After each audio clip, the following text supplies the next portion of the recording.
Dear Lord, we thank you for this opportunity to share with the public and with those that are here in attendance these subjects tonight and the opportunity for these candidates to express their views as to the future of our town. Bless us all that we do this in a spirit of cooperation for the betterment of our community. In the name of Jesus Christ, our Lord, we thank you. Amen. Let me first say welcome to each of you who have taken the time and shown the interest to be here tonight. We thank you. This is an important election for the town of Blythewood as it continues to grow exponentially, and prospectively that trend will continue at a similar pace. And it's one that is not without its challenges, but filled with tremendous opportunities for us all. We're saddened to be informed this morning of the mayoral candidates not attending this evening, yet we feel that we would be derelict to not continue this process and move forward with this opportunity for the concerned citizens of our community to hear the candidates in an open forum and their vision for the future of our community. With that said, it's my distinct honor to introduce tonight's moderator, Ms. Christine Kiefer.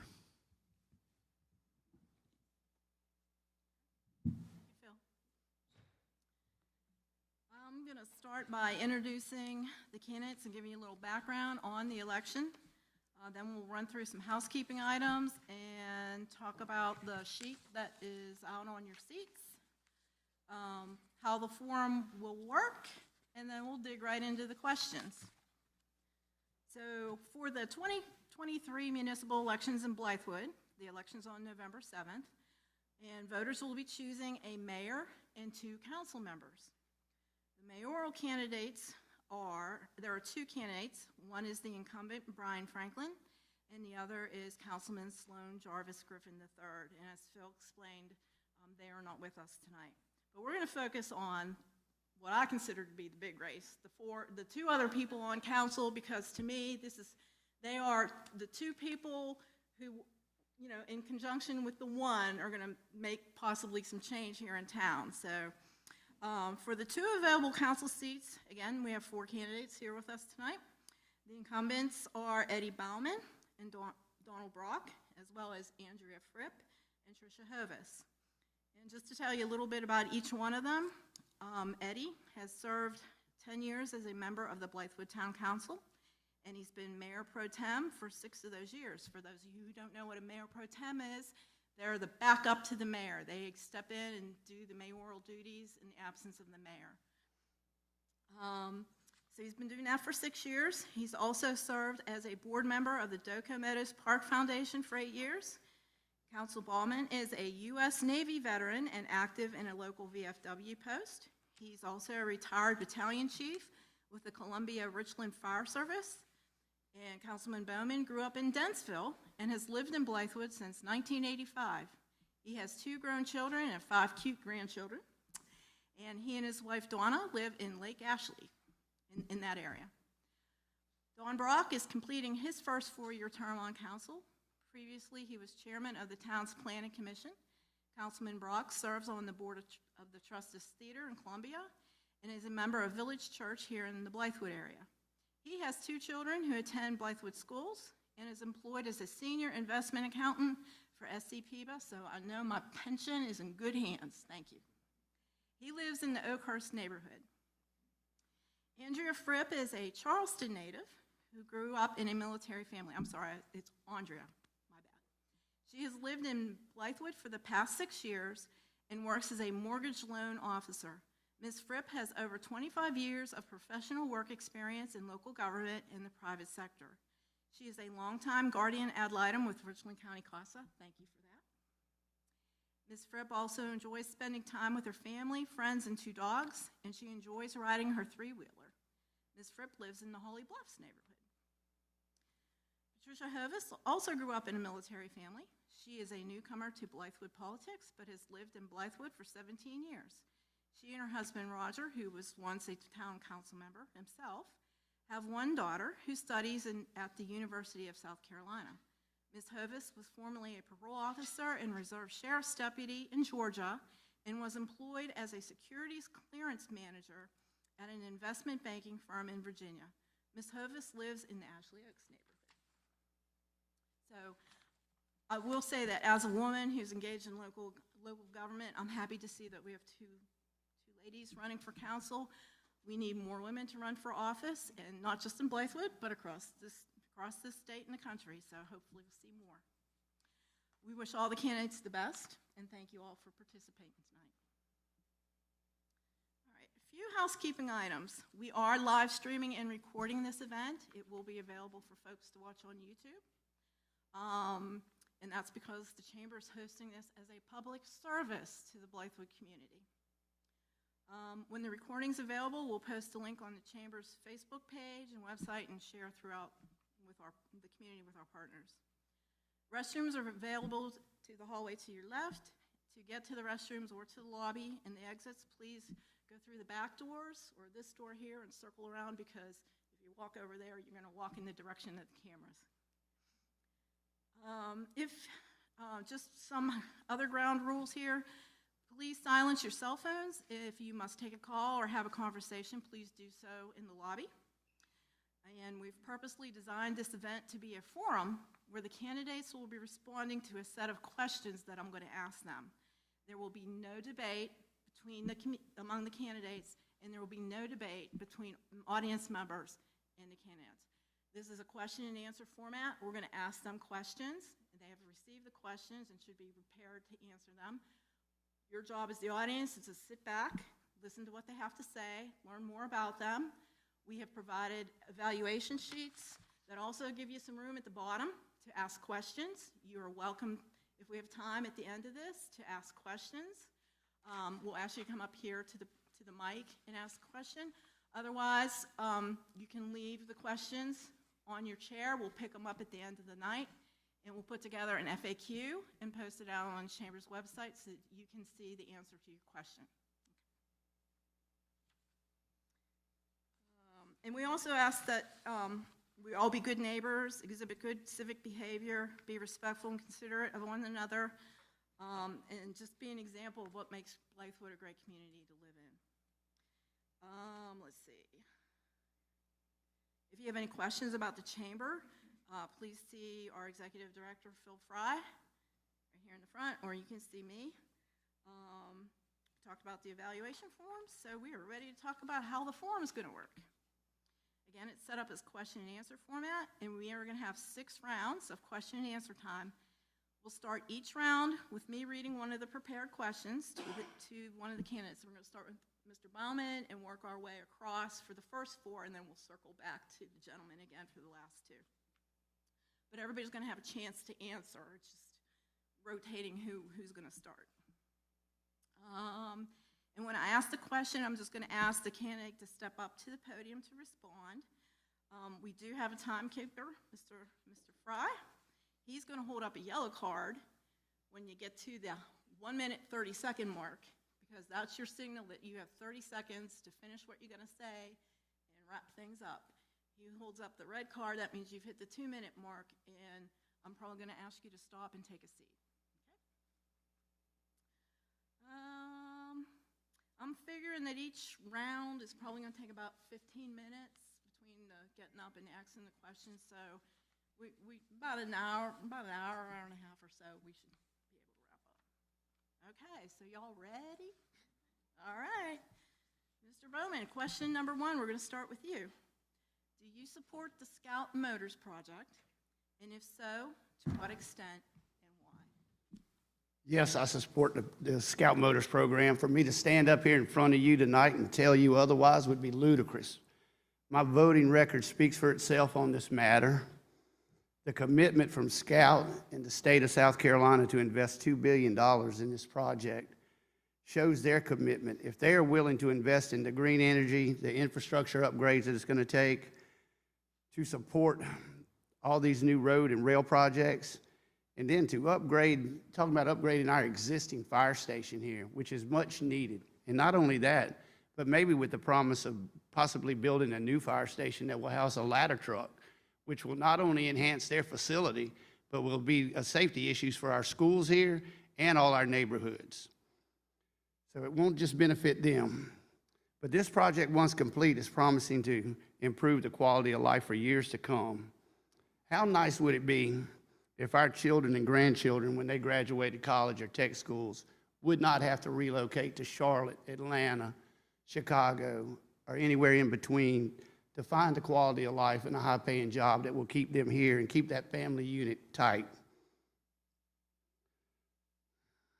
But this is a huge investment, offering thousands of jobs and huge economic impact to this community and beyond.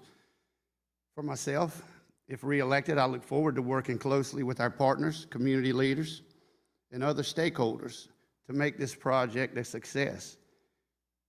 To stand before you as an elected official seeking to be reelected to see any company fail would not be prudent. It's our job as elected officials. We want to see everything success in this town. So I do want to see them succeed. And if the projections are correct, by 2029, Scout Motors will contribute $4.2 billion in economic interest in this area. Thank you. Mr. Brock, same question. Do you support the Scout Motors project? And if so, to what extent and why? Thank you, Ms. Kiefer. Councilman Ballman, Ms. Fripp, Ms. Hovis, thank you for coming. I think Eddie and I are very much on the same page with this. We were two of the three individuals that voted yes across the board for this project. I probably consider myself the most outspoken proponent for Scout. I grew up in Gaffney, South Carolina, and the biggest economic development in South Carolina at the time was the BMW plant in Greenville. To say it's transformational is an understatement.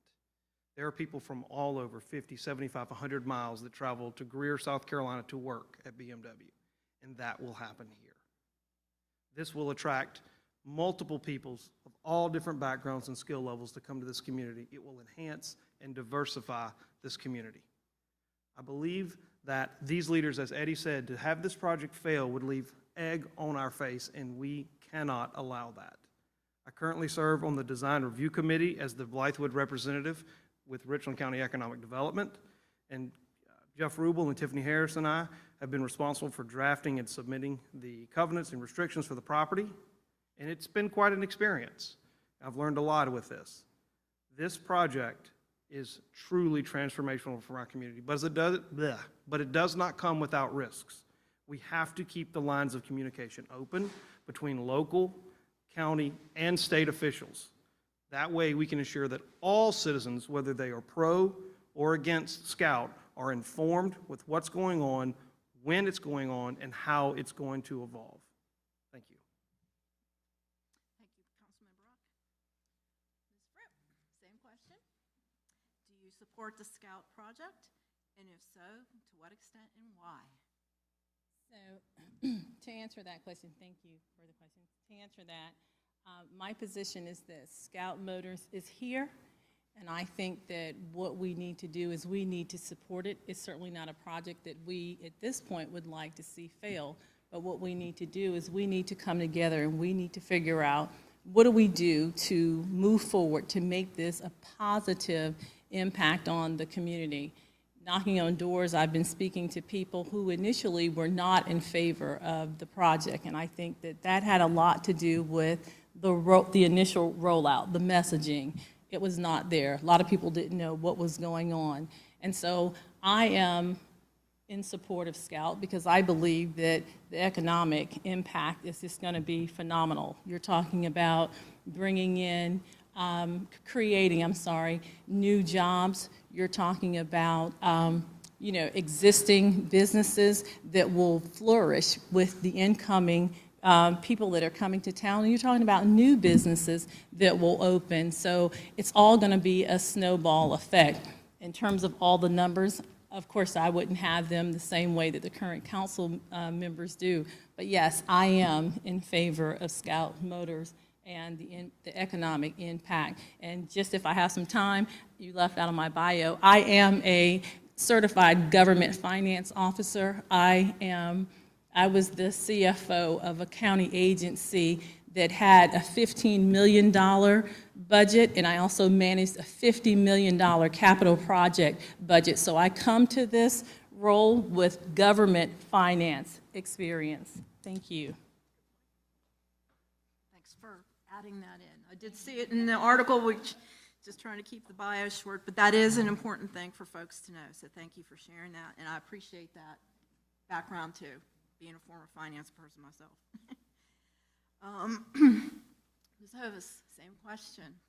Do you support the Scout Motors project? And if so, to what extent and why? Well, thank you for the question. At first, I did not, and I think I can echo my fellow candidate here who said that it was perhaps due to the rollout.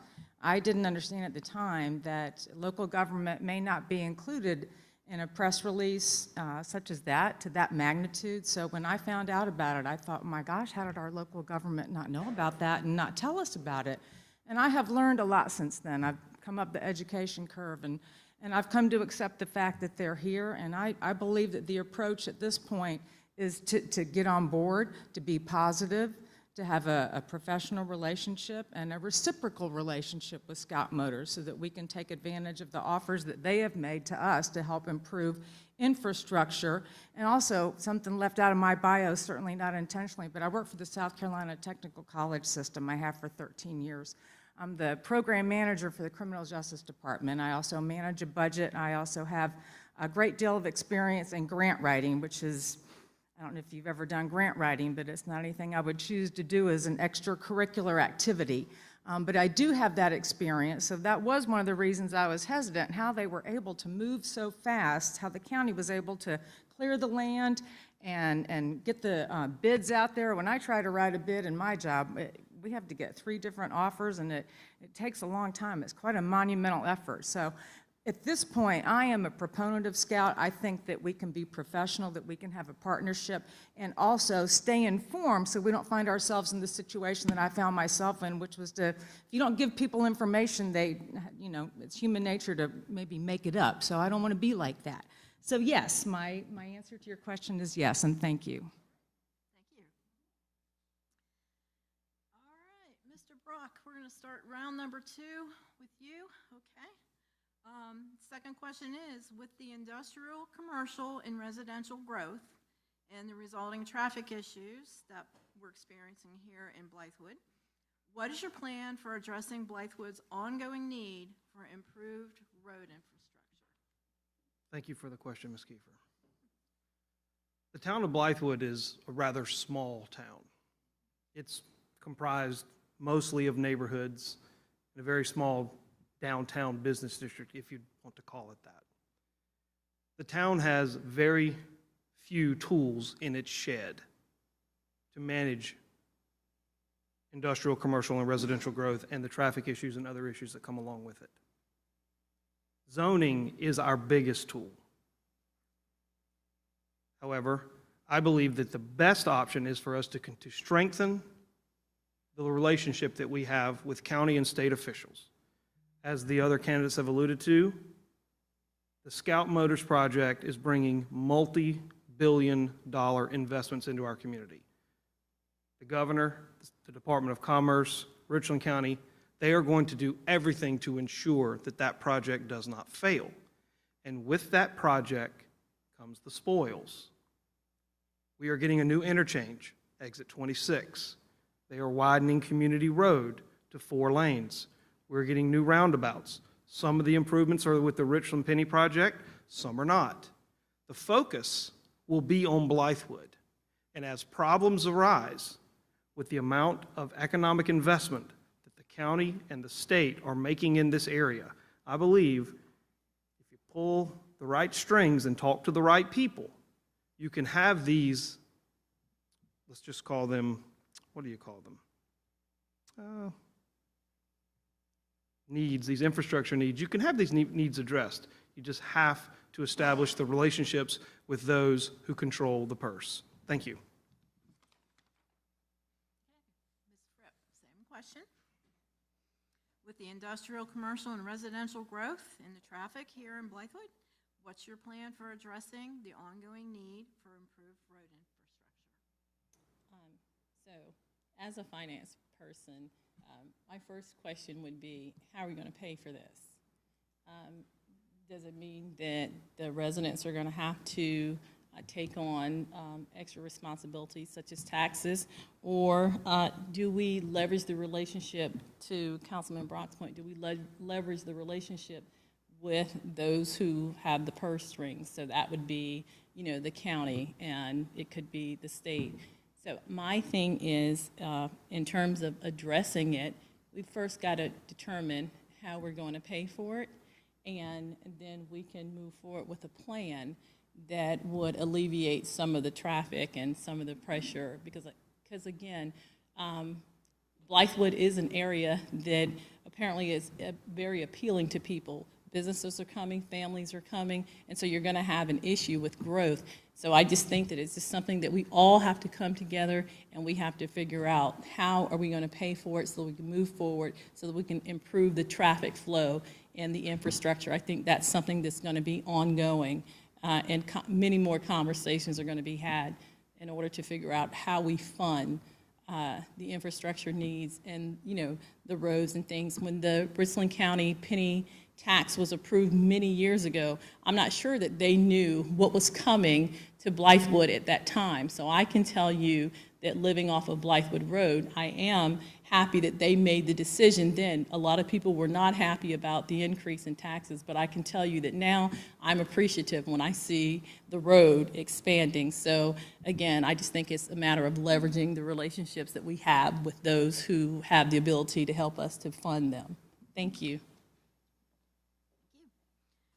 Ms. Hovis, same question, number 2. With the industrial, commercial, and residential growth and the resulting traffic issues that we're facing here in Blythewood, what's your plan for addressing the ongoing need for improved road infrastructure? Thank you. I think we have done a lot of work already. If you look at the town council website, and I'm sure the 2 town council folks next to me can attest to that, the 2020 through 2030 master plan that the town council has put together in accordance with the South Carolina State Planning Act, which was passed and requires municipalities such as ourselves to come up with a plan well in advance. So the Blythewood Road, it's penny tax. I think maybe it should be a 1% tax, but it's a penny tax, was designed really in 2015, and I think that council, if I read it correctly, did something really smart, and that was not to have the widening extend from I-77 to, call it Winsboro Highway or 321, stop at from Blythewood, from I-77 to Fulmer Road, which is where I turn, and take that leftover money, which if you don't have to extend out to Fairfield Highway, or Winsboro Highway, you have that money left over. And so if you look at the plan, they've already considered the fact that the key areas that need to be addressed are Creech Road. I don't know if you've gone to San Jose lately and tried to take a left out of San Jose, but it's each man for himself. I'm also an AARP safe driver instructor, and I can tell you that taking a left turn is probably one of the most dangerous things that you can do. But as far as the infrastructure goes, the identification has been made for Creech Road, Syrup Mill, Blythewood Road, and then also the addition of roundabouts, which I'm a huge proponent of roundabouts because they do slow traffic down. We know that speed kills. I'm also a proponent of artificial intelligence, which if you get a system that can deploy and you use AI to monitor your traffic routes, you can do it in real time, whereas SCDOT does it. They provide an annual report, so they can actually control traffic signals depending on conditions, perhaps an accident, a big maneuvering tank rolling through, which is, I just made that up, okay? I'm just gonna say that was just so silly, wasn't it? I just saw that red sign and I thought, I'm done, but thank you so much. Thank you. All right, Ms. Berman, last time with number 2, with the industrial, commercial, and residential growth and the resulting traffic issues that we're facing. What's your plan for addressing Blythewood's ongoing need for improved road infrastructure? Thank you. I think with Blythewood, we're lucky to know with the town center district that our industrial is located in one area and our commercial is expanding out now. You see, we got a new business coming on 21, and we're going to have a new business right here between the church and Doco Smoke. But years ago, the town council addressed the residential growth in the town of Blythewood by rezoning all existing lots to R20. So meaning no longer can we have an R5, an R8, or an R12 lot, meaning bigger lots, nicer houses, less houses in a subdivision. But it's the idea to work closely with SCDOT, Richland County, and Scout Motors to make all these upgrades to our infrastructure possible. It's not just a dream, make it possible. But we want to get these widenings, these turning lanes, and dedicated walking and bike paths. Each of us had an opportunity to correspond or email with SCDOT and requested them, especially in the town center district on these road projects, to make sure that we had dedicated walking and biking paths to make it safe for our citizens and our pedestrians. And it wouldn't only just do that, but our visitors here to the motels that walk to restaurants, everything would help them out. And we see a ton of visitors in these restaurants. But as everybody else has alluded to, that new exit 26, I truly believe that it's going to be a benefit and take the congestion off of Blythewood Road and Highway 21. Not only is it going to benefit the Scout facility, but all the employees that work over in the North Point should utilize that to keep them off. So that should free up a lot of the traffic around here. So I think it's going to be a blessing to them, and I think the streetscapes, and I think Ms. Hovis alluded to it. But you know, we're working on the first project, which is right now from 77 north or out to Syrup Mill. But Creech Road, to be extended out to 21, will alleviate so much traffic for going to San Jose's. And McNulty from Blythewood Road over to Main Street again, and when that gets streetscaped and make it walkable and passable, it's going to be very nice. And then, of course, the next one would be from the Muller Road that we heard about the other night. We know the timeline, so thank you very much. Thank you. All right. Actually heard the buzzer go off. All right, we're going to start with you, Ms. Fripp, with question number 3.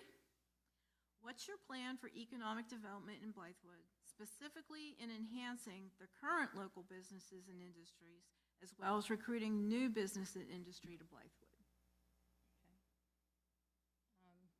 I think the most glaring thing is Scout Motors.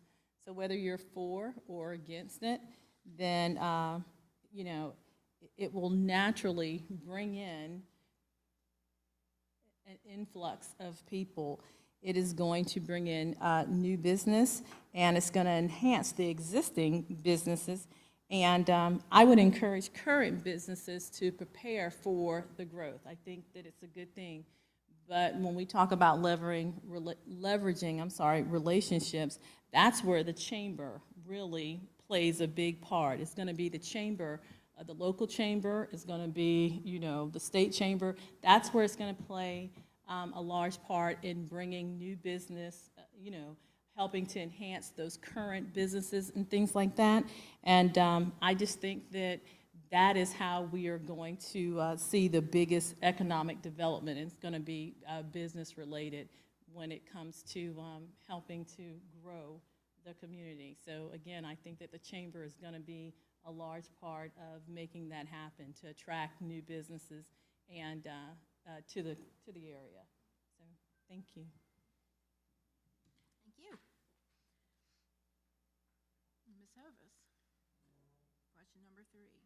What's your plan for economic development in Blythewood, specifically in enhancing current local businesses and industries, as well as recruiting new business and industry to our area? Okay, thank you.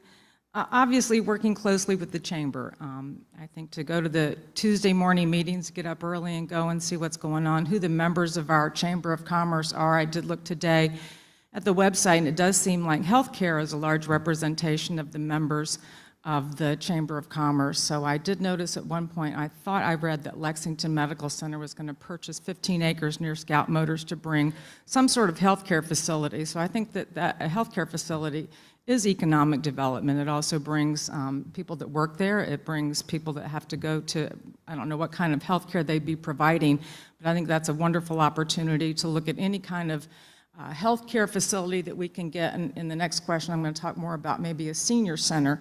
But also, I would think about maybe the University of South Carolina, the School of Business, the Arnold School of Business has a lot of studies that are going on, and I think that they would be willing to partner with somebody like with the town of Blythewood. I also think that to have creative ideas and new ideas and not always think about you know, what maybe is the next kind of chain restaurant, which I don't know that that's that desirable, but I don't know if businesses, you know, you want to shop local, of course, we're going to support that, but sometimes, I'll admit, I go to places where I can buy things that are less expensive. So I want to support things, I want to support shop local, and I would like to encourage any kind of unique ideas. I think the farmers market is a great opportunity for economic development, and I also had the thought of having, you know, a beekeeper set up in Blythewood so we could sell honey, have something that other people don't, so that they would say, let's go to Blythewood this weekend, because that's where we can purchase ABC and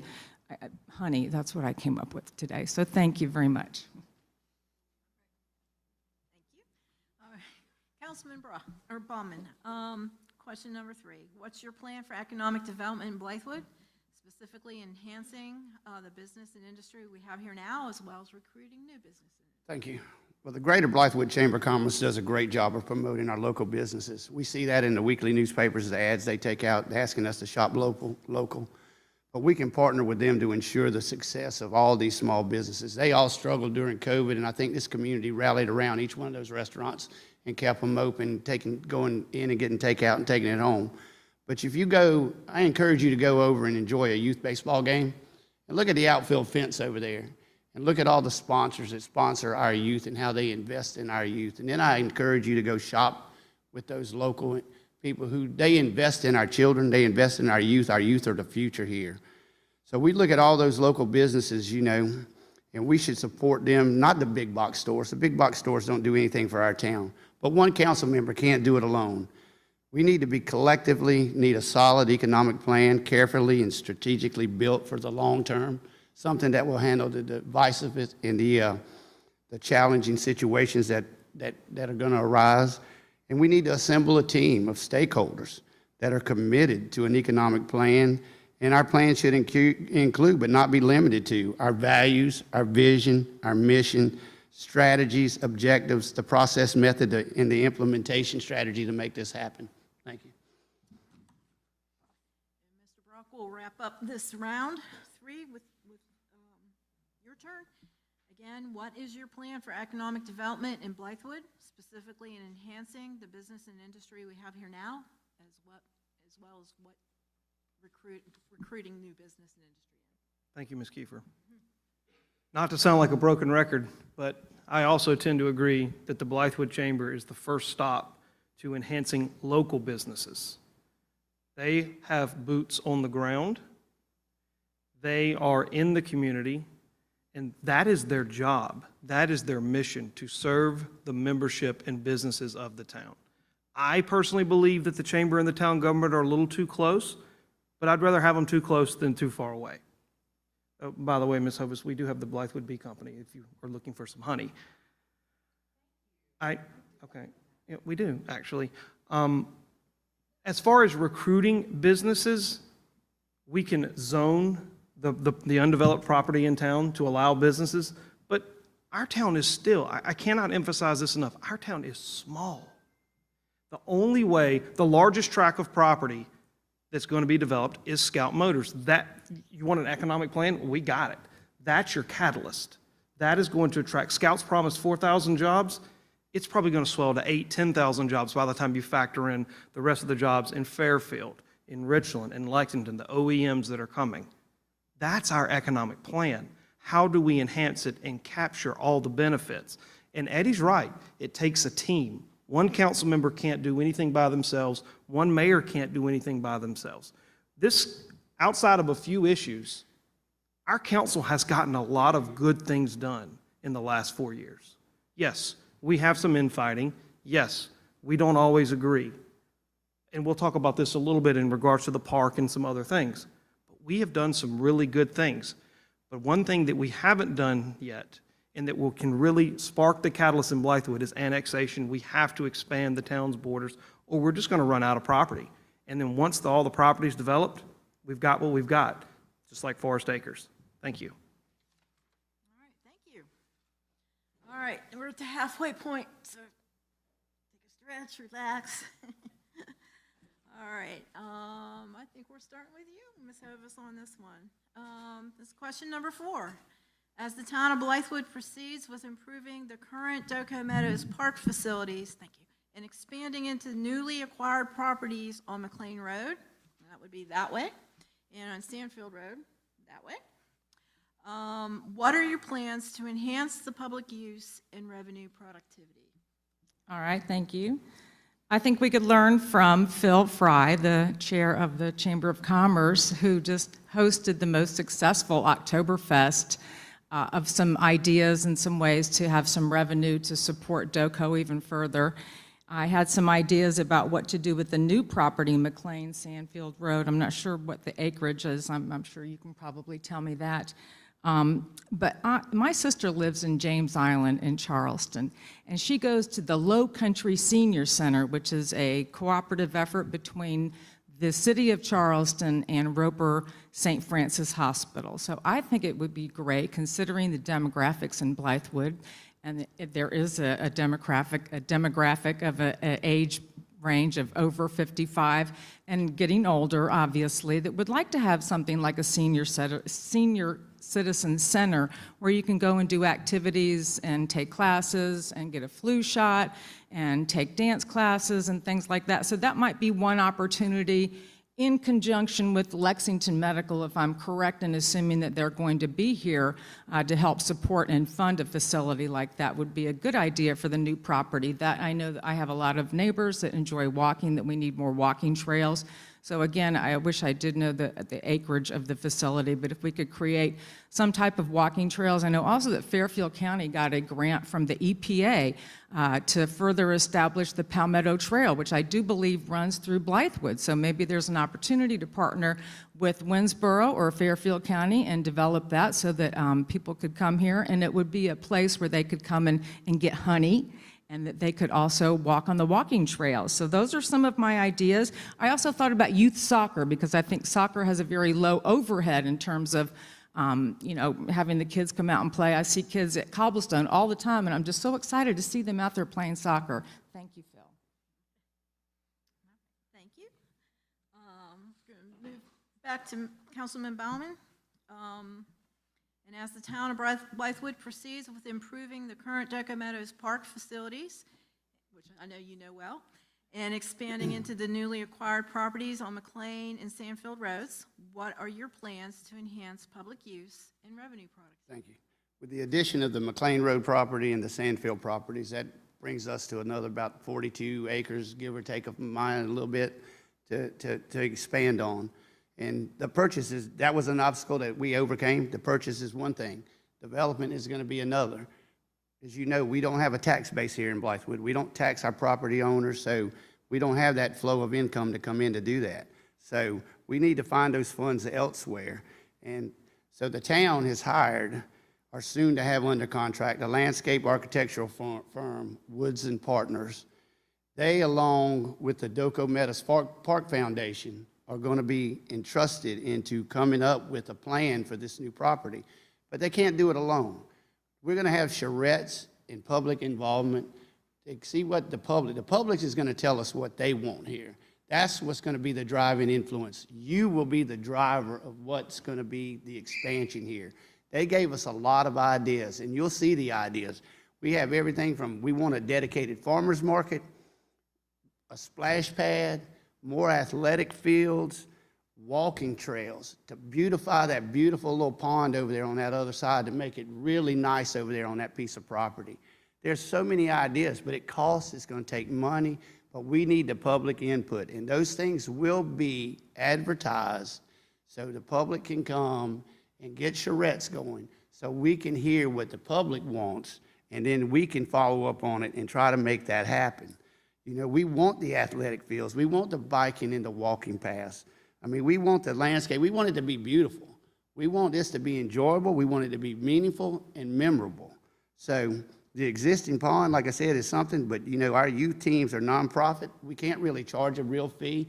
We don't have the property. I wish we did, to come up with a truly dedicated sports complex to where we could host events. But right now, we're just going to have to do what we can, but the public's going to have to drive us. Mr. Brock, as the town proceeds with improving the current DOCO Meadows Park facilities and expanding into the newly acquired properties on McLean and Sandfield Roads, what are your plans to enhance public use and revenue productivity? Thank you, Ms. Kiefer. If you walk around the park today, it looks a lot different than it did 4 years ago. We have security gates, we have turf on the playground, we have new equipment, we have a sunshade. All of that was put together by this council. I feel like I played a larger role in that. I specifically asked for the turf grass. And so we've been able to secure financing, i.e. earmarks, from the state government to enhance and beautify our park. Councilman Griffin and I, prior to this, walked this park and were pointing out things that needed to be improved. I believe prior to these improvements, it had been 10 years or so which we'd had any major investments in this park. So we are actively looking for ways to improve, enhance, and repair our greatest asset, which is this park. Now, as far as the development of the 3744, I don't exactly remember how many acres across the street, it has to be a mixed-use development. If it's 100% recreational, then that's going to generate $0. As Councilman Ballman alluded to, we do not have a millage. Can't speak for the other candidates, but I'm not looking to pass a millage. Our taxes in this county are some of the highest in the state, and we don't need any additional taxes. What we need to do is stop giving our money away to individuals that can, A, pay for themselves, and quite frankly, in my opinion, attorneys that we don't need. Blythewood has a good stream of income. It will continue with the addition of Scout and the other economic projects that come into this town. We are in good financial health. The piece of property across the street is on a 7-year payment plan. Councilman McKendrick and I developed a policy that will allow us to pay for that project. I pretty much wrote the policy to pay for that land in 7 years, and it won't cost us any additional monies. And once that property's paid for, it frees up over $500,000. Thank you. Thank you. All right. Ms. Fripp, I think we're winding this one up with you. Okay. As the town of Blythewood proceeds with improving the current Doco Meadows Park facilities and expanding into the newly acquired properties on McLean and Sandfield Roads, what are your plans to enhance public use and revenue productivity? So this one kind of hits close to home for me.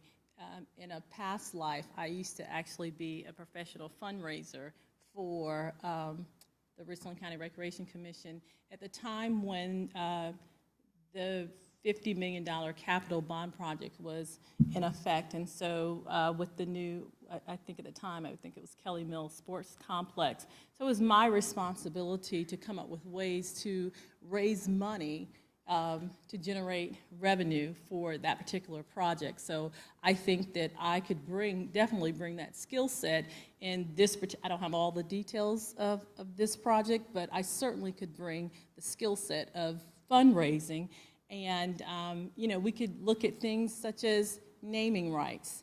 You can look at different, I wrote some things down, fundraisers. You could do brick fundraisers. You could do concerts, festivals, and things like that. And with regard to naming rights, you could put that on everything, trails, benches. So I think that there are a lot of ways that we could look to generate some income for this new development. So again, without having all of the details, you know, I can't speak to it, but again, my background as a professional fundraiser says that I have the ability to at least look at the situation and figure out ways that we can generate money that would help with this particular project.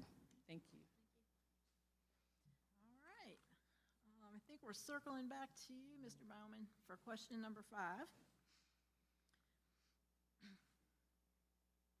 Elected officials, and this is a little long-winded, mostly for the benefit of the folks in the audience. Elected officials have a duty and responsibility to actively participate in the democratic process of local government.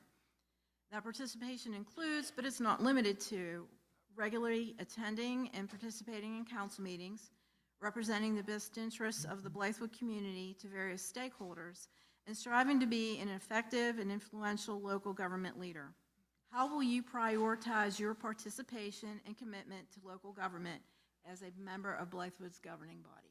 Thank you. Well, I think we've hashed this out before, but by attending all of our scheduled regular and special call meetings, to stay abreast of all items on the agenda, research and be informed of the issues to make a sound decision with the information provided, engaging community leaders, business owners, utilizing church leadership cannot be undone in this town. They have the pulse of the people here in this town.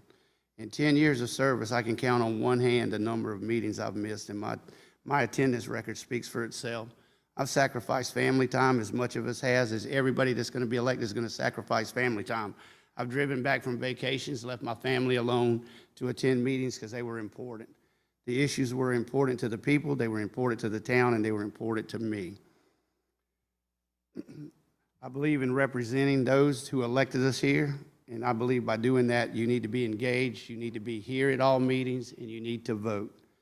And as Mayor Pro Tem, my duties call for me to be accessible daily to our town staff, and to those that I take responsibility over. When the mayor's not here, I might as well be the mayor in his stead. So my staff here, or our staff, I check on them twice a week at least. I come through the park, I go to town hall. I'm accessible to them, and they know that. Their cares and concerns are dear to me. They're our employees, are our lifeblood here for the town. So I take my duties seriously, and if reelected, I'll take my duties even more seriously. But that responsibility is not taken lightly, so thank you. Okay, Mr. Brock. Again, we talked about the duty and responsibility of elected officials to participate in regular attendance and participation in council meetings, representing the best interests of the Blythewood community to various stakeholders, and striving to be an effective and influential local government leader. How will you prioritize your participation and commitment to the local government as a member of Blythewood Town Council? Thank you, Ms. Kiefer. When I saw this question, it struck me as an interesting question. It seemed very targeted to, or rather towards one individual. This, in my opinion, is a non-issue. Quite frankly, I just did some quick math. In the last 4 years, just being on council, we've had between 88 and 92 meetings. That's an estimate. I think I've missed maybe 4 or 5. That's a 94 to 96% attendance rate. If that's your grade in school, that's pretty good. Has any business in town failed to happen because one member of council had a prior obligation? Maybe they were sick. Maybe they had a child that was sick. Maybe they were on orders and they were out of state.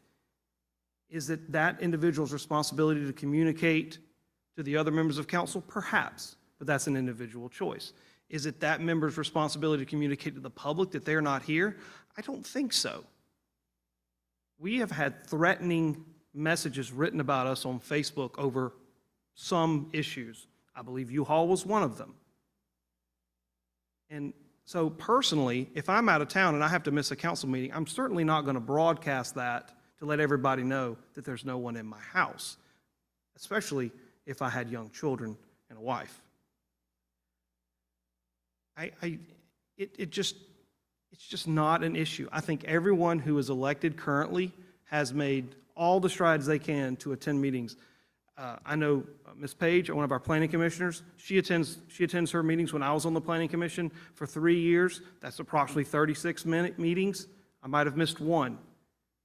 It's not an issue. It's not an issue on this council, and I don't see this being an issue moving forward. Thank you. Ms. Fripp, I think we're back to you. Okay. Again, elected officials have a duty and responsibility to actively participate in local government, and it includes, but it's not limited to, regularly attending and participating in council meetings, representing the best interests of Blythewood to various stakeholders, and striving to be an effective and influential local government leader. How will you prioritize your participation and commitment to local government as a member of Blythewood Town Council? First, let me say that I believe that showing up to meetings, that's a minimum requirement. It comes with the job.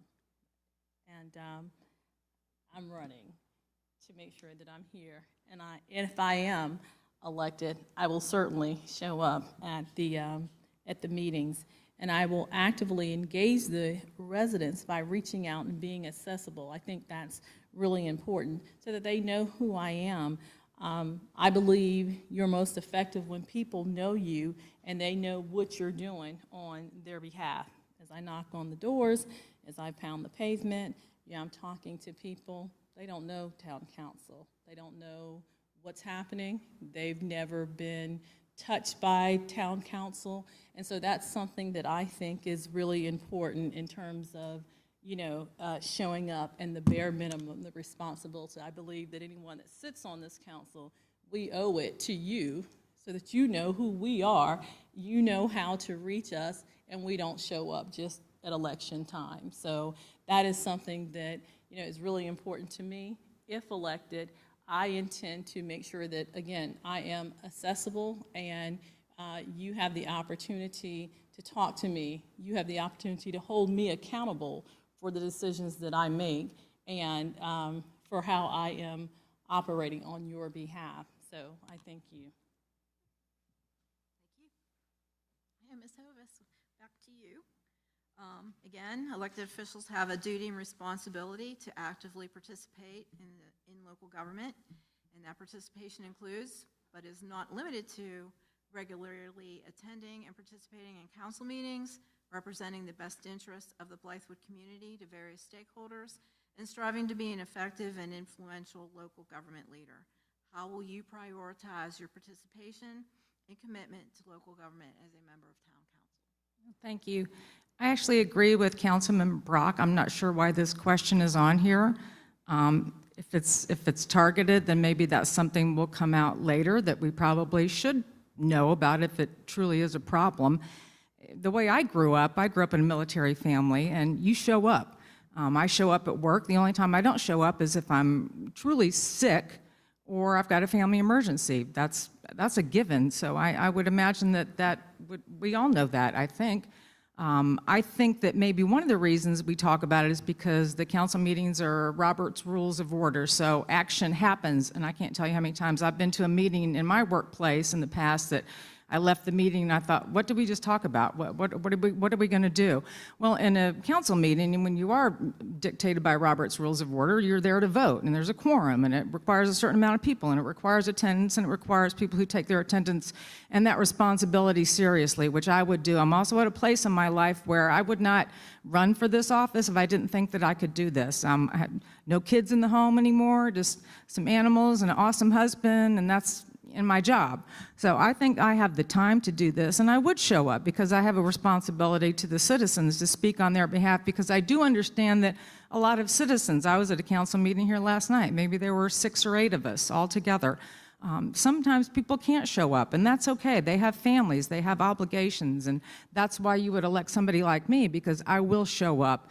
And again, I fully respect in all participation, so thank you. All right, we are down to the last question. This is one that you all have probably heard from many other people, not just us, but why are you running for office and what is your leadership vision? And Mr. Brock, I think we're starting with you. Ms. Kiefer, just a point of clarification, would this be considered our closing statement? I believe so. Okay, fair enough. That's fine, that's fine. Why am I running for council, or rather re-election for council, and what's my leadership vision? When I ran for council 6 years ago, didn't quite make it. Ran 4 years ago, made it. I bring certain skills to the table that other people don't have. I'm not an expert on everything, especially some of these things that were in these questions. I'm not a civil engineer, I'm not a traffic engineer, I'm not going to be able to tell you the best way to alleviate traffic.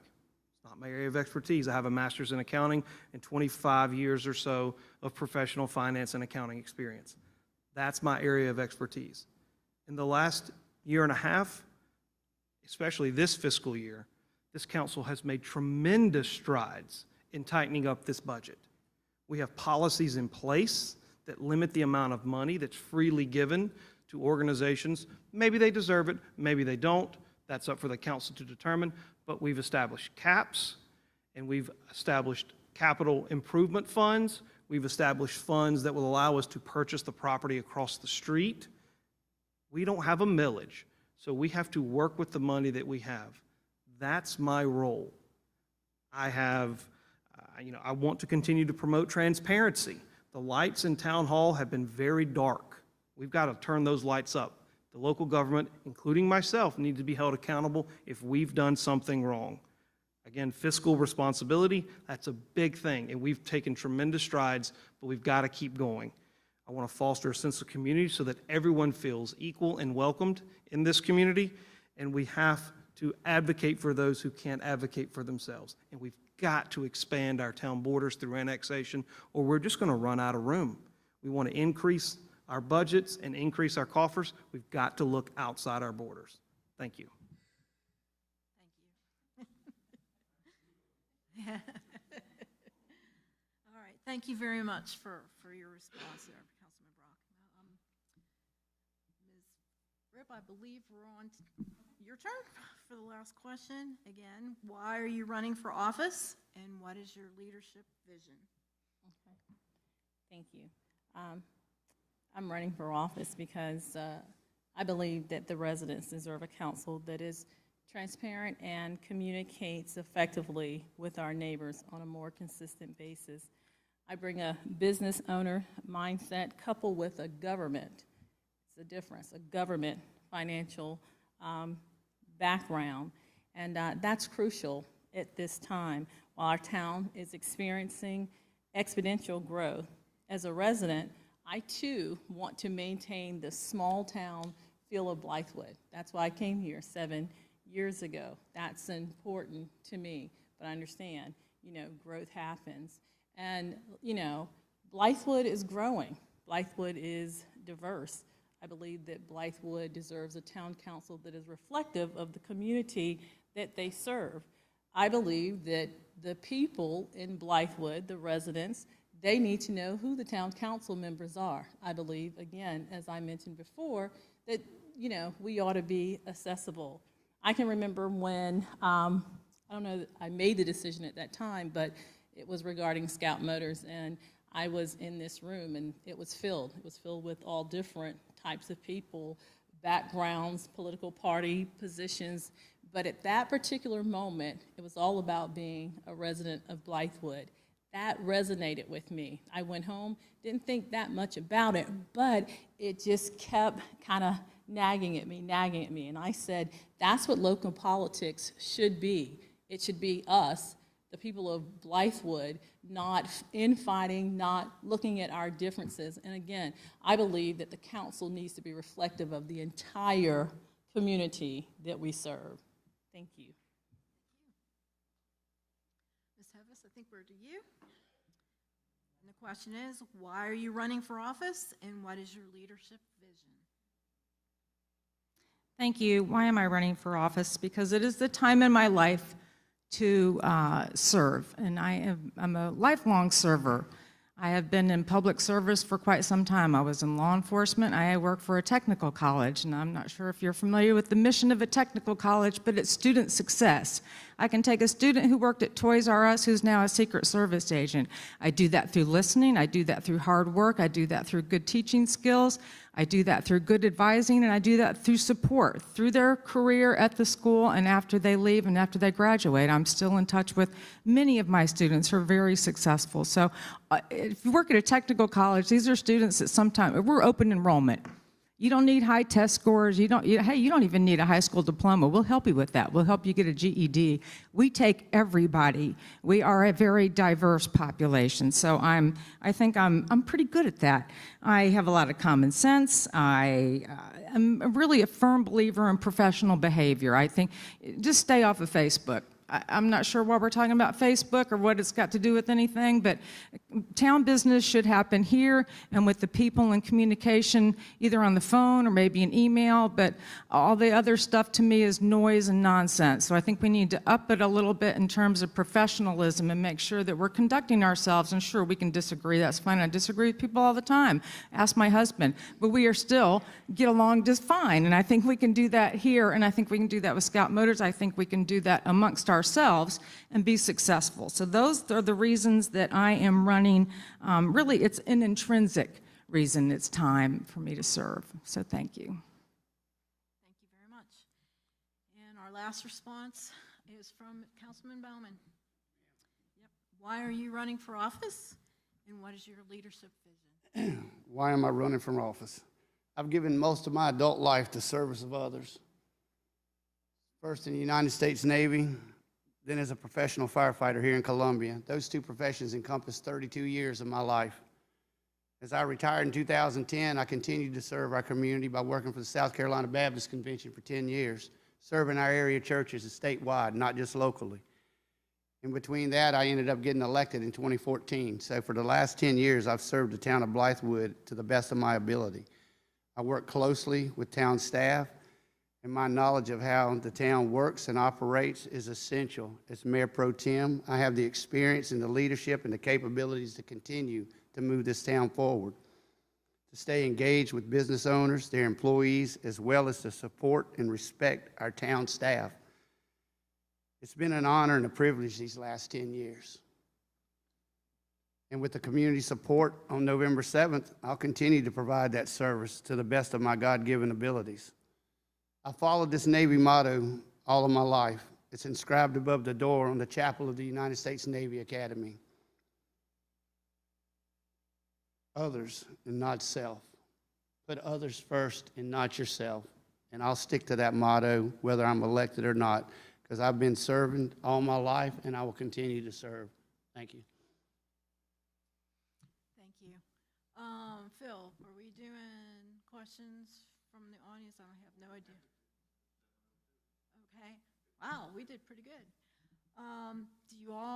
Are you all willing to stay and answer questions from the audience? Okay. I'm going to ask that if you've written a question down, or that you do, if you have a question, that you please write it down. If you need some pens or whatever, that'll help us phrase the question and then also follow up with some FAQs at the end, after the event. So, does anyone?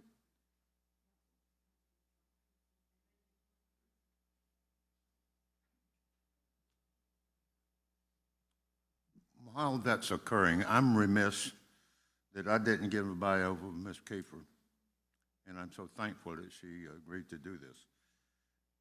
Chris is a native of Pittsburgh and lifelong Steelers fan. Lived and worked in the Blythewood area since 2006. We won't forgive her for that, but she's an entrepreneur, co-owner of two businesses, K2 Communications of SC and LLC, and Solutions for Independence LLC. She's also a member of the Chamber and was an active member of its predecessor, Blythewood Business Coalition. Played a key role in the formation of the Chamber itself and published an award-winning newsletter for its membership. Also been actively engaged in local government, both at the municipal here in the town and the county level. She's worked for the town for Blythewood for 5 years, from 2013 to 18, in various administrative positions. And from 2019 to 22, she served as Director of Richland County's Government and Community Services Department, responsible for community outreach and engagements efforts. If you've attended the Chamber's breakfast meeting at that time, you've probably heard her give updates on Richland County's programs event. She earned her bachelor's degree in journalism communication at Point Park University in Pittsburgh and master's in public administration at South University here in Columbia. Also holds professional certificates in public engagement at Pepperdine University, as a graduate of South Carolina Local Government Leadership Institute, National Association of Counties High Performance Leadership Academy. Currently serves as a ruling elder at Newkirk Presbyterian and CFO for Turning Pages, an adult literacy program, Richland and Lexington counties. Also secretary for Richland County's Penny Tax Advisory Committee. She served on the boards of the Park Foundation here at Doco Meadows, Historical Society Museum, as well as our chamber. And in her free time, she enjoys freelance writing, visiting state parks, and spending time with her dogs and extended family. And I want to say I am so proud to be a part and associated with this lady. I came here in 2001, and 2008 Business Coalition was there. And for the past 10 years, she's been a right arm for me. And I want to give her a round of applause for a job well done.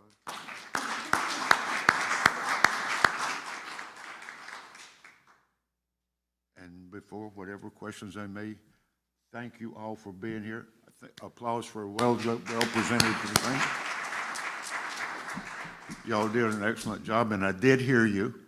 Thank you for the compliments for the chamber, and I did hear the challenge. We all have that challenge, and there's a lot to be done, and there's tremendous opportunities in doing so. With that, I'll accede to the question. So far, I only have one. While we do this one, and I think Ms. Fripp will pick up with you since that's the rotation. But I'll give you a minute to formulate in your mind, and then if anybody has any other questions, just give me the high sign. I'll run back and get them here.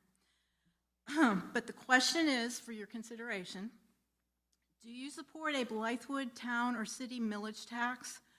Why? Why not? And how much?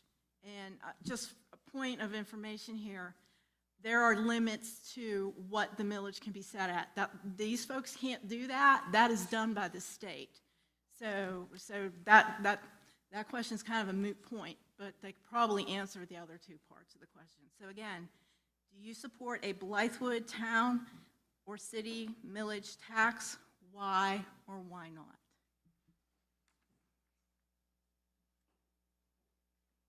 At this present time, I would say no, that I do not support it. I think that if we have been able to do, again, I don't know all of the financials, but if we've been able to do what we've done thus far without it, then I say let's move forward without the millage. I can't say that that wouldn't change in the future, but for right now, no, if we don't have to take that on, then I say we keep things like they are and work within the budget that we have now. Thank you. Ms. Hovis, do you support a Blythewood town millage tax? Why or why not?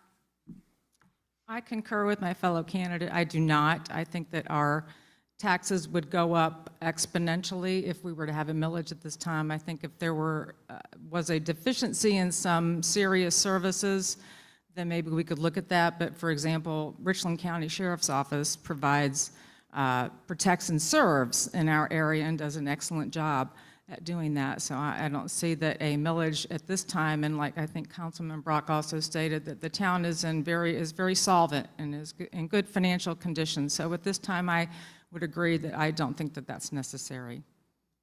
Thank you. All right. Councilman Ballman, do you support a Blythewood town millage tax? Why or why not? No, I'm concur with my fellow candidates up here. Our millage set at 0 right now, so we can't set it anyway. I could set it at 5 mills, but 5 mills times 0 is what? It's 0, so it wouldn't go up anyway. We'd have to go to the legislature to get things passed around here to put a millage in, so we can't do it ourselves anyway. That's beyond us. So no, I wouldn't support it. This council years ago did away with the millage in town of Blythewood for a reason, to try to get more people annexed into the town. So no, we are physically, financially responsible in here and physically, so we don't, that tax would just burden our staff, not our staff, but our residents, our citizens. It would just extra burden them. Richland County taxes are high enough, and we see what we get for our taxes there. Thank you. Thank you. Mr. Brock, do you support a Blythewood town millage tax? Why or why not? No. Why would I want to increase taxes that I'm going to end up paying? That's right. A little self-serving there, but it's kind of the truth. And Councilman Ballman's right. It really doesn't matter at this juncture if I supported a millage or not, because we can't do it. Act 388 prevents us, it caps the amount that you can raise the millage. Well, as Councilman Ballman stated, our millage sits at 0. It doesn't matter the amount of mills that we wanted to put on the citizens. 0 times any number is ultimately going to be 0. Blythewood is comprised of, I think it's fair to say, 80% residential property. I think that I would bet on that number. So where would the majority of the taxes, if they were ever implemented, fall? They would fall on the citizens. Richland County has some of the highest taxes in the entire state. It rivals Charleston, Horry County, areas that don't have a large industrial base. That's why Scout Motors was such a boom for the local economy. It adds to the tax base. So if we are good stewards of our finances, and we have been, if we continue to practice fiscal responsibility, the town will remain, as Ms. Hova said, solvent, and there will be no need. There's two ways to improve your business. You either add to the top line or you cut your expenses. We're limited in how much we can add to the top line, your revenue, but we can always look at our expenses. That's where you improve the town of Blythewood. We don't control the revenue, but we do control the appropriations and expenditures. And that's what I do. That's my area of expertise. But no new taxes. That's good news for everybody. Was there any last-minute questions?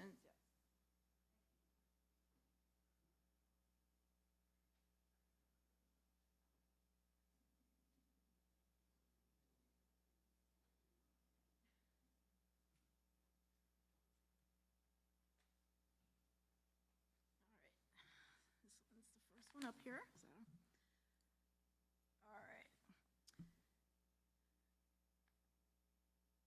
All right. The Blythewood community consists of people with family values, spiritual or biblical values, parents and teachers concerned about education, and retirees and a working class. How are your values consistent with our citizens? And that's a good question. And Ms. Fripp, I think, no, I'm sorry, Ms. Hovis, I'm sorry, I'm losing track here. And I'll read it again. Yes. The Blythewood community consists of people with family values, spiritual or biblical values, religious values, parents and teachers concerned about education, retirees, and a working class. How are your values consistent with those of our citizens?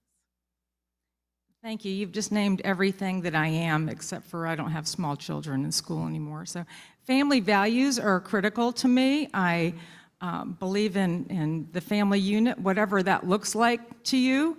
It can look like anything, in my opinion, and I believe in family values. I believe in, for me, spirituality, completely up to you, whatever you would like to pursue or not pursue. But to me, it's very important. To me, it's very grounding.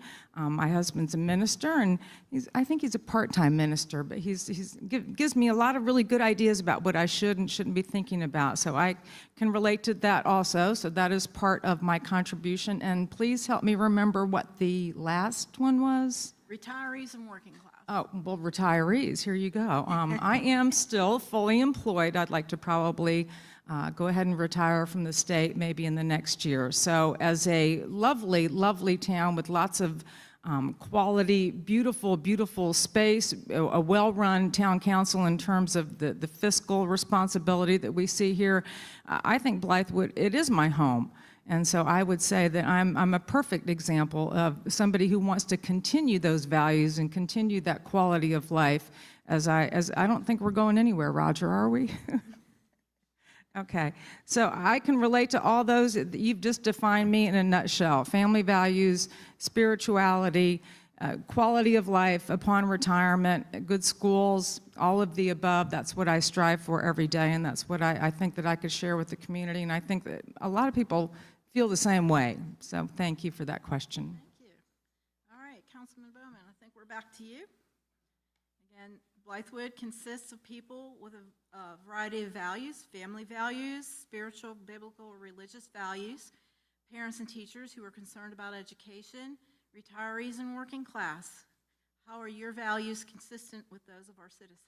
I think my values are very consistent with those here in Blythewood. As Don and I have lived here since 1985. We've been married 39 years. We've raised our children here. We have 5 grandchildren, all of them in school, one from high school down to pre-K. So education is very important to me here. Spiritually, I've been a member of Sandy Level Baptist Church for the past 25 years, where I've served as a deacon, but I'm not here to tell anybody where to worship or who to worship. That's their own personal choice. Myself, I've served the Lord at Sandy Level for these past 25 years as a deacon, as a trustee, and as a Sunday school teacher. So I do believe in teaching. And as a retiree, I retired in 2010, so I've been living in this town as a retiree for the past 13 years. I believe in supporting our retirees. We have a great military retirees here in our town.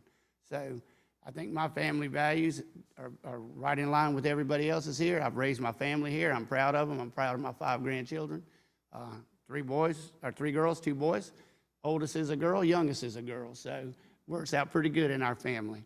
But as far, like I said, spiritually, you do your own thing. I mean, you worship who you believe in worshiping, and I don't believe in interfering, or I don't think religion has a place that we ought to push on anybody. So, but I do think we need to support our retirees in this community. Thank you.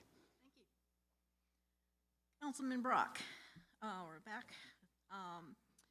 The Blythewood community consists of people with family values, spiritual or religious values, parents and teachers concerned about education, retirees, and working class. How are your values consistent with those of our citizens? Can you read that again? Sure, yeah. The communities consists of people with different values, those being family values, religious values, parents and teachers concerned about education, so education values, retirees and working class, people who value work. How are your values consistent with those of our citizens?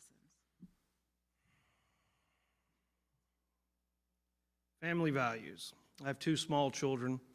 I'm the only candidate here that has small children in our schools.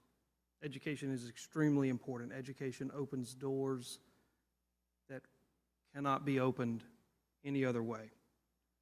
So education is one of the top priorities in my household. Family values. I try to instill right from wrong with my children.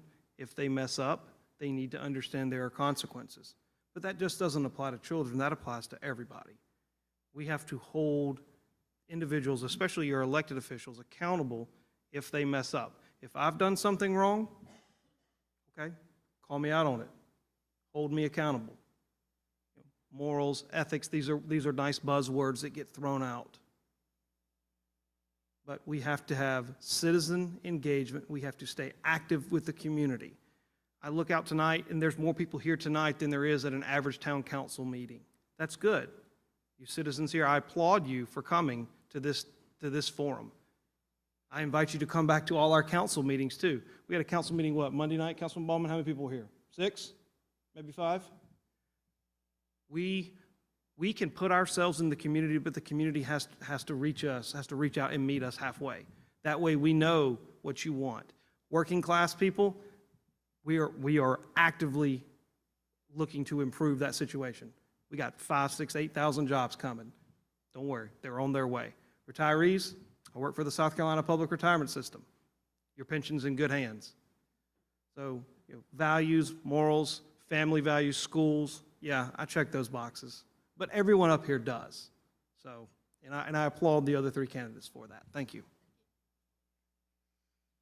Okay, Ms. Fripp, I think wrapping up with you on this one.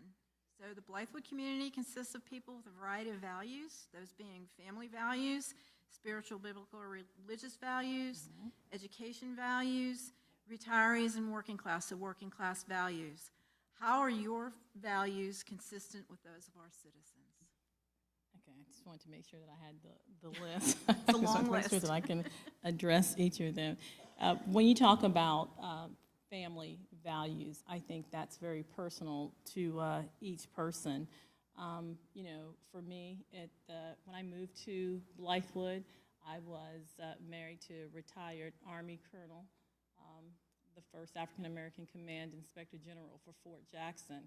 We moved to Blythewood as retirees, and we chose then to make Blythewood our home. Blythewood is still my home. The situation may have changed, so I am committed to Blythewood. And in terms of spirituality, that's really important to me. That is first and foremost. I don't push my spirituality on other people. I want you to be able to talk to me, be around me, and you see it. in me. I think that's when it resonates most, when you know that it's what I live and not just what I talk about and I profess when the opportunity presents itself. I think that that's something that's really personal. Education. I do not have children in the school system here. However, I have been a guardian ad litem working with children, abused and neglected children for the past 17 years.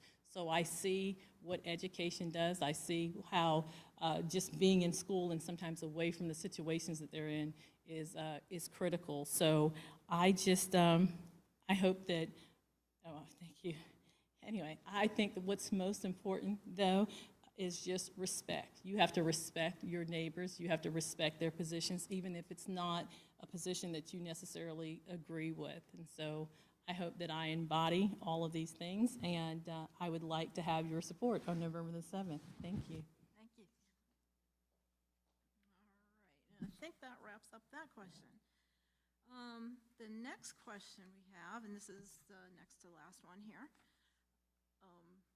Oh, got one more, okay. I'll grab it from you in a second. All right, how long have you lived in Blythewood? And tell us your experiences supporting local businesses here in town. So again, how long have you lived in Blythewood? And these are somewhat unrelated, but you can answer them. And tell us your experiences supporting local businesses in town. And I think, yes, Councilman Bauman, you're next. Thank you. My wife and I moved to Blythewood in 1985, so I'm saying that's 38 or right at 39 years. We've been local to the community. In that time, we've seen many changes, from no red lights in town to where the IGA was at the Dollar General, and San Jose's was where Chubby's is. So there was a caution light. So we've seen and we've supported these businesses. We've seen the businesses grow here. Might not be what people want.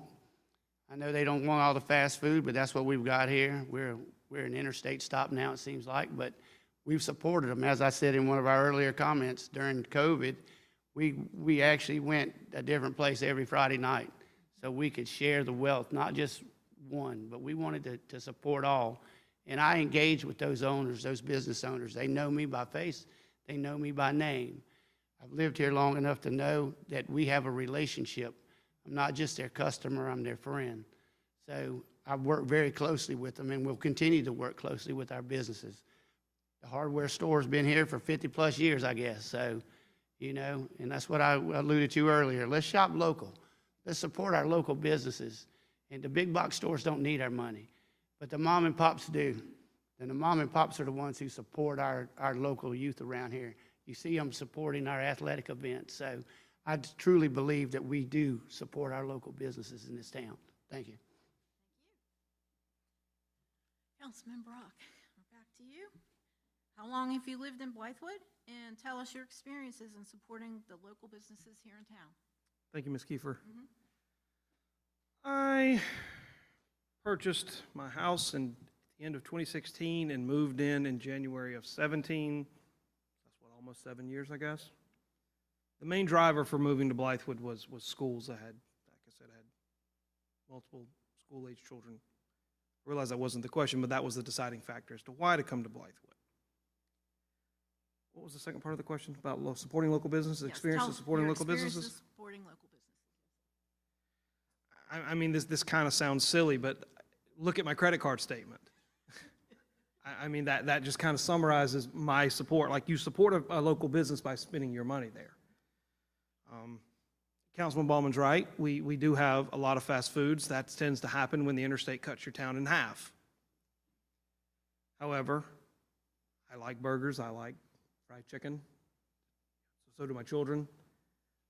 You know, I try to spend as many dollars as I can locally, because that is the lifeblood of Blythewood's finances. Our hospitality and accommodations dollars come from spending money at the local businesses within this town. I do my part. Do I go to big box stores? Of course. Do I shop on Amazon? Of course I do. Everybody else does. If they don't, they're probably not telling the truth. But the majority of my support for businesses is here in town. We will continue to get businesses that focus on interstate access. It's okay. Again, that's what drives our revenue, and we have to support those. But I also love frequenting local businesses like Doco Station, Prince House of Pizza, Eddie's favorite Carolina Wings. That's definitely his spot. So in addition to chains, there are other local mom and pops that you can frequent. Scott Benny's, Chubby's, they are there. San Jose. I frequent these restaurants all the time. You'll see me there. You'll see my children. It's one boy and one girl, not two girls, even though he has long hair. Thank you.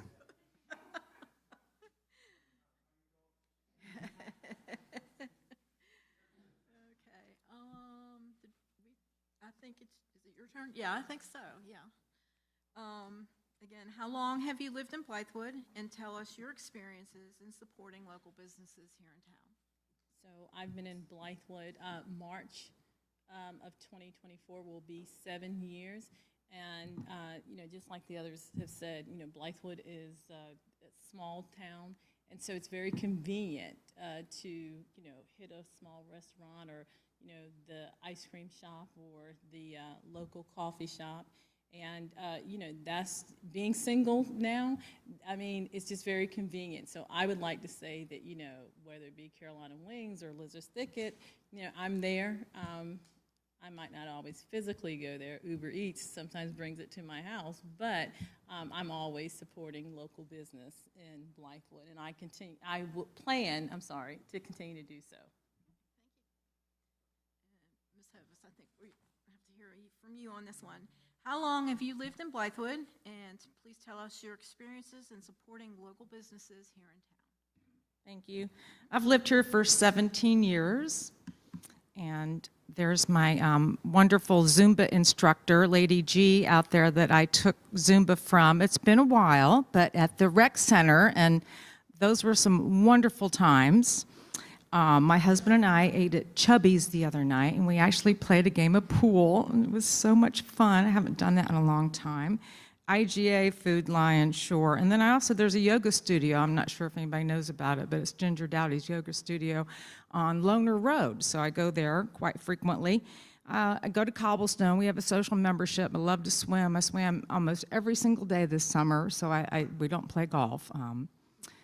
Anyway, and then the main thing I think really is we've supported a family farm here in Blythewood for, I guess, 10 years maybe, and that's Three Fox Farm on Langford Road, because my daughter would not play soccer. No, she had to have a horse, and then she fell off, and I said, "Are you sure you don't want to play soccer?" "No, I want the horse." So we still have, well, it's a different horse. But we have supported that family farm, Three Fox Farm, for a long time, and that is, if you've been around horses, they eat a lot, and they have shoes that are nicer than mine.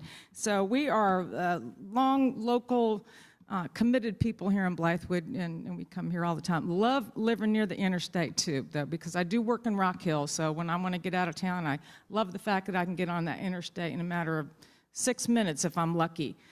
So it has everything. So thank you for the question.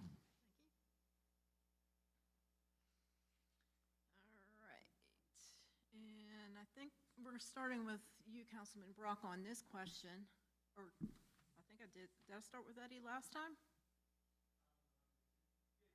Yeah, I think so. That's okay. All right, this is question number 10, and I'll repeat it twice so you have a minute or two to think about it here. And this actually is for the incumbents, so you guys can take a little break. So this would be for the two of you folks, okay? Yes, ma'am. Can you name one decision you've made that you regret, and how would you fix it today? I'm glad I got 2 minutes on this one. One decision you regret.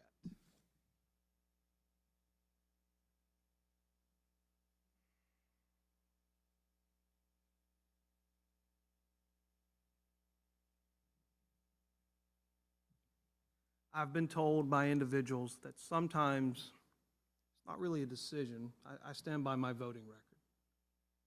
But I've been told sometimes that I come off harsh, crass, condescending. I can see that. It's not personal. It's not intentional. I view the world very black and white.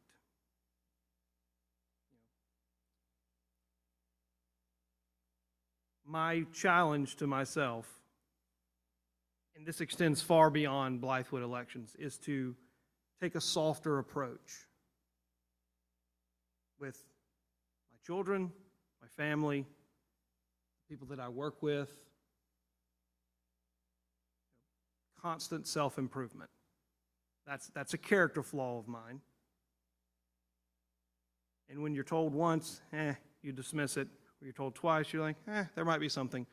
When you hear it a few times, you're like, okay, it's something to look into.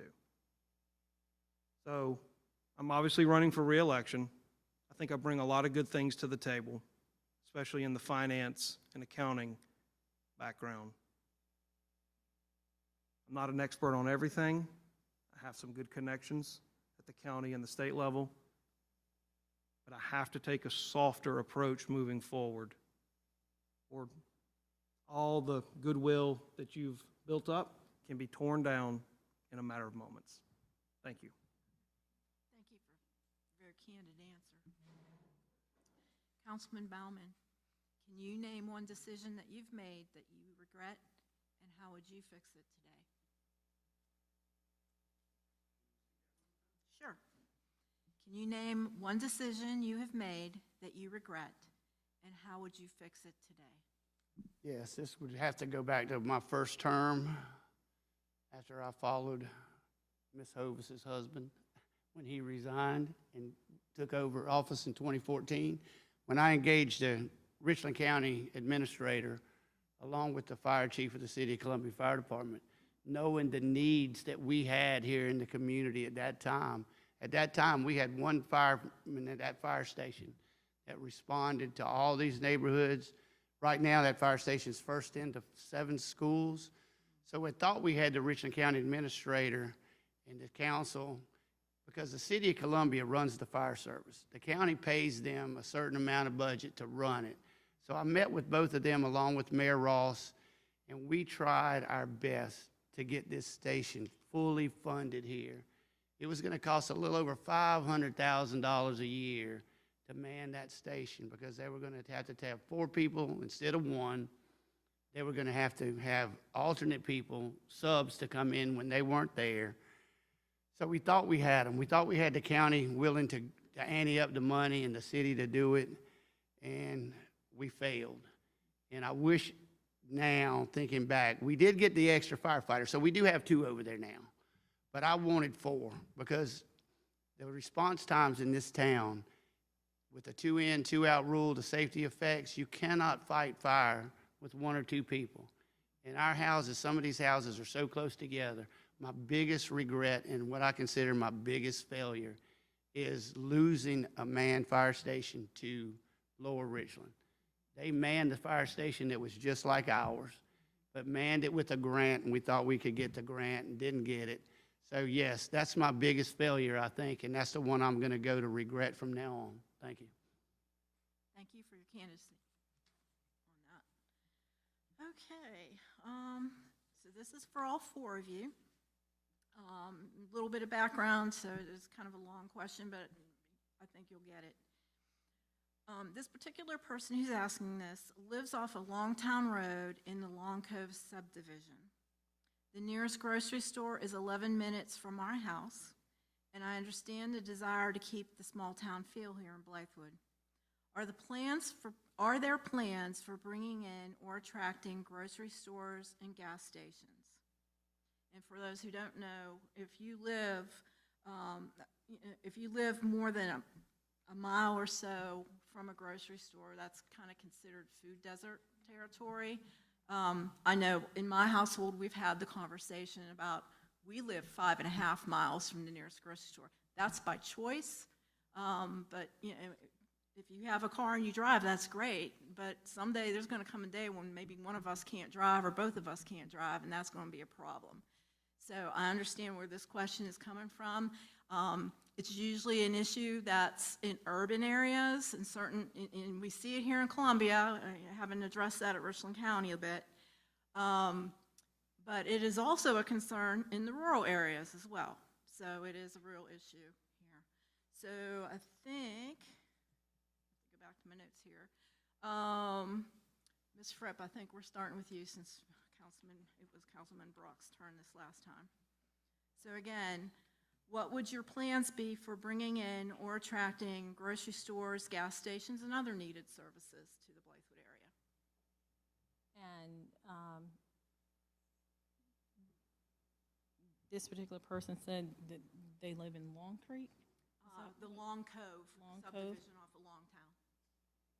You know, I think for me that would, that's a good question. That would require some thought, because I think that if you've got these communities that are already planned and developed, it would be a matter of having to find the property in order to build a gas station or a grocery store. I think that, you know, in Blythewood, we have the luxury, unlike other areas that you would consider to be food deserts. You know, most of us chose Blythewood and the kind of rural setting, so we knew that in order to get to the grocery store, we would have to get in a car and we would have to drive. That's one of the things that, you know, is appealing about Blythewood.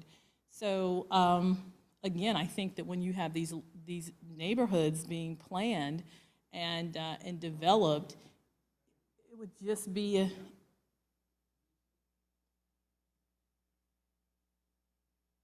I think that's okay.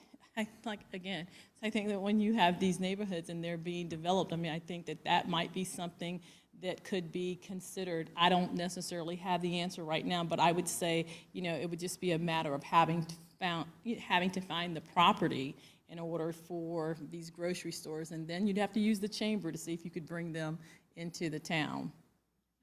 Thank you. Okay, Ms. Hovis. Given the distances that some folks are traveling to grocery stores and other services, what would your plans be for bringing in or attracting grocery stores, gas stations, and other needed service providers to the area? All right, thank you for the question. I have a graduate certificate from USC in gerontology because I want to age well, and so I think there are things that should be taken into consideration when we are aging, about how we can enjoy some of the conveniences that we would like and are barred by either transportation or don't want to drive that far. So I think that's one thing to think about, is how do we plan for our future? Maybe not everybody wants to do that, but eventually we're going to have to do that. I think that if you look around, there's no Publix here. There's no Publix here for a reason. Because grocery stores do surveys. Publix is going to put a Publix in where there's a certain population that has a certain range of salary that can afford to shop at Publix because their prices are higher than other grocery stores. And so I think that if we were to ask grocery stores to come in, I don't know that it actually really works that way. I think that maybe you might have to, and this sounds harsh, but to maybe alter some of the living situations that you have or take advantage. I do know that Publix delivers food. You mentioned Uber Eats earlier, and my daughter lives off of Uber Eats. I don't know the last time she's gone out and gotten food. It's all delivered to her doorstep.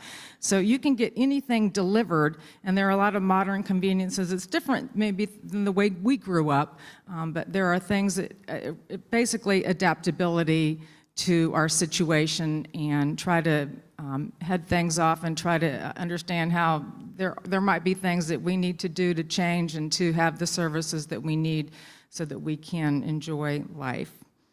So thank you very much for that question.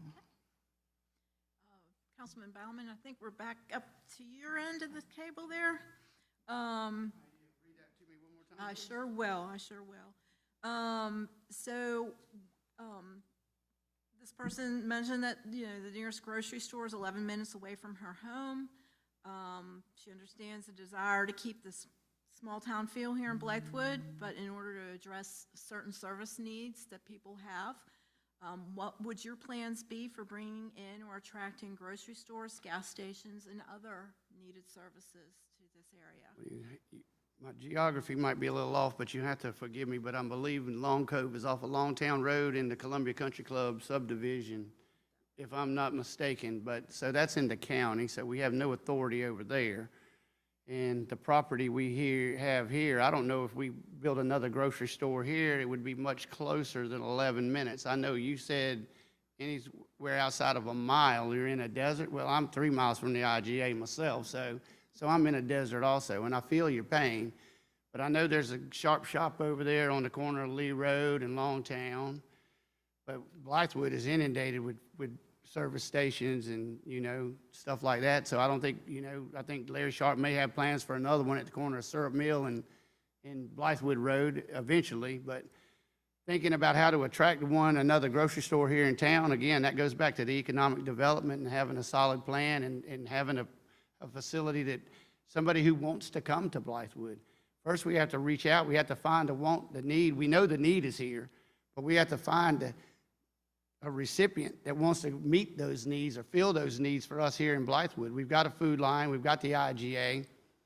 So I don't know if they want to compete. We've got Publix and Kroger, which is in driving distance from Blythewood, but still, I understand the cost effective with them. But that would be a research thing that we would have to get economic development involved in. And as we said, one person cannot do that, so it would take a team. And I would surely be up to the challenge to get us a team together as economic development and try to pursue that to help anybody out. But that's just a tough question. It's a tough sell here in Blythewood. So sorry, I can't answer it any better than that. Councilman Brock. Wrapping up here with you. The nearest grocery store for this particular person is 11 minutes away. She understands the desire to keep a small town feel here in the Blythewood area, but there are still needs. What are your plans for bringing in or attracting grocery stores and gas stations and other needed services to the Blythewood area? To address the specific location where the individual lives, that does fall out of our purview. The only way that Blythewood would ever have any influence is if we annexed all the way out there, and that would be probably a little bit of a tough challenge currently. Could it be done? Absolutely. To attract business, the local town government is probably, again, we have limited a number of tools in our shed. The biggest tool that we can wield is zoning. We can rezone parcels at the property owner's request that would change the allowable uses for those parcels. But if you ride around town, I can't even think of any large enough parcels that would be able to house an anchor tenant like a grocery store. Sure. Can you have one-offs and convenience stores? Absolutely. But as far as attracting those type of businesses, we have to go to Richland County Economic Development. We have to work with Richland County. And then you have to kind of determine, there's one person in here that says, hey, I guess by definition live in a food desert. I can walk to the IGA, so I guess I don't.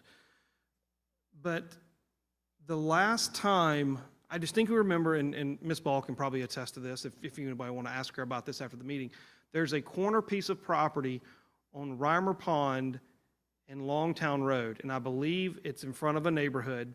And there have been multiple attempts by the property owner to rezone that parcel commercial, and every single time the residents have spoken out heavily against commercial development down Longtown Road. I mean, that's kind of your answer. If one person wants and everybody else doesn't, I mean, majority kind of rules. I lose votes all the time on this council, 3-2. I know how majority works. So, if it's something you want, you need to engage your citizens and your residents, and you need to come together and talk to your local officials that actually have the authority to make those changes. Thank you. Thank you very much.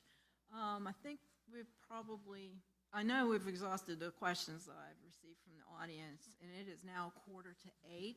So, yeah, it went fast, didn't it? I want to thank you all for being here. I enjoyed listening to what you had to say, and I hope the other folks did, and the folks who are watching and listening online. I think it's going to help educate the folks who are going to be doing the voting. So I'm hoping y'all have a good success at the polls. I want to thank you all for being here and hanging in there for that almost 2 hours. The folks who are watching live or on tape, thank you for your interest. And on behalf of the chamber, thank you and have a good night. Phil, do you have anything you need to say?